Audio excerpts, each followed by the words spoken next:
Liver cancer গবেষণায় ডাক পেলেন মেলবোর্ন থেকে বসিরহাটের মেয়ে শর্মী সর্দার। গবেষণায় মেলবোর্ন থেকে ডাক পেলেন বসিরহাটের মেয়ে শর্মী সর্দার। অনলাইনে পরীক্ষা দিয়ে বাজিমাত করেছেন বসিরহাটের কচুয়া আমটোনা এলাকার কৃতি ছাত্রী। লিভার ক্যান্সার নিয়ে গবেষণা করতে চান তিনি। শর্মীর আশা, একদিন গবেষণায় সাফল্য আসবে। মানুষের জন্য কিছু করার ইচ্ছে রয়েছে বাঙালি কৃতি গবেষকের।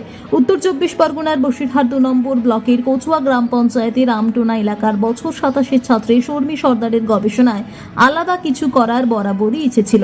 এর মধ্যে ইসরায়েলের হিব্রু ইউনিভার্সিটি থেকে নতুন কিছু করার দিশা দিয়েছেন। বিশ্বের নামী প্রতিষ্ঠান মেলবোর্ন মহাবিশ্ববিদ্যালয়ে গবেষণা করা দীর্ঘদিনের আশা তার। সেই মতো অনলাইনে পরীক্ষাও দেন তিনি, তাতে সাড়া মিলেছে। মূলত লিভার ক্যান্সারের মতো জটিল রোগ সরল করে মানুষের কাজে লাগানোর জন্য এগিয়ে যেতে চান তিনি। চলতি বছরের শেষের দিকে কোর্স শুরু হবে, তারপরেই স্বপ্নের প্রতিষ্ঠানে যোগ দেবেন। তার আগে বেশ উচ্ছ্বসিত তিনি বলেন, এর আগেও আমি ব্রেস্ট ক্যান্সারের ওপর রিসার্চ করেছি, তাতে আমি যথেষ্ট সাফল্য লাভ করেছি। এবার আরো বেশি সাফল্য অর্জন করতে পারবো, মানুষের পাশে দাঁড়িয়ে তাদের উপকারটাই করতে পারি। ভিসাও আমি পেয়ে গেছি, তো এবার যাওয়ার উদ্দেশ্যেই রওনা হওয়ার পালা। কবে রওনা দেবেন? যাব আমি হয়তো এই অগস্টের 30-এ। তো সেপ্টেম্বর আমার জয়েনিং ফার্স্টে।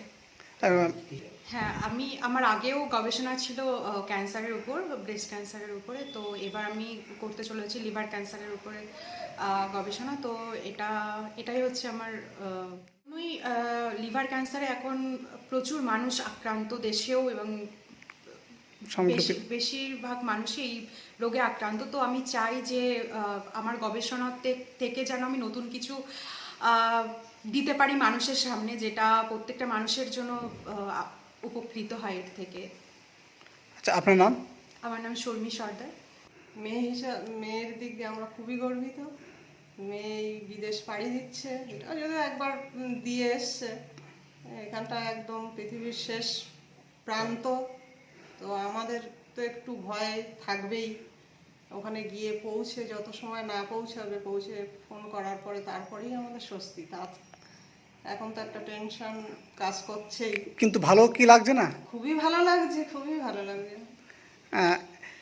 ওর ছোট থেকে বেড়ে ওঠা কিভাবে? ছোট থেকে প্রথম থেকেই পড়ার প্রতি তোর ভীষণ আগ্রহ ছিল ছোট থেকে।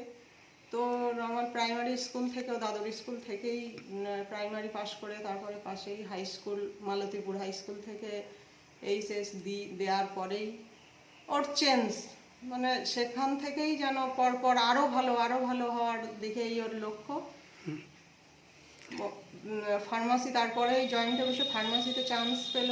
ওখানে 4 বছর ফার্মাসি করার পরে ওখানেও ওই কলেজেও টপার হয়। তারপরে দেবাঞ্জন স্যার ওকে বাইরে যাওয়ার জন্য খুবই সাহস যোগায় যে তুমি পারবে।